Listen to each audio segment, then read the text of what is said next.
তাওহীদ, এই মুসলিম উম্মার ঐক্যের ভিত্তি তাওহীদ। পেকুয়ার ভাইরা মনে রাখেন, মেসেজগুলো মনে রাখেন। মুসলিম উম্মার ইউনিটি, ঐক্য, এটার ভিত্তি হচ্ছে তাওহীদ। যেই পড়বে লা ইলাহা ইল্লাল্লাহ সে আমার কি?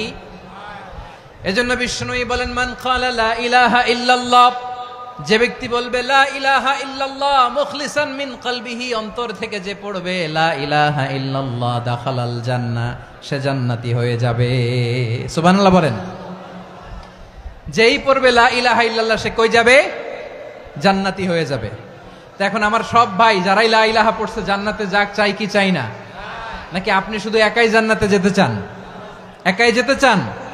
জান্নাতে একা আমি যাব না তো ভাই, তোমাকেও জান্নাতে দলে নিতে চাই। সবাই বলেন, জান্নাতে একা আমি যাব না তো ভাই, তোমাকেও জান্নাতে দলে নিতে চাই। আমাদের জান্নাতের দল ভারী হোক, আমরা চাই কি চাই না? যেই বলবে লা ইলাহা ইল্লাল্লাহ ওই আমার ভাই, সে জান্নাতে যাক, এটাও আমি চাই, ঠিক কিনা?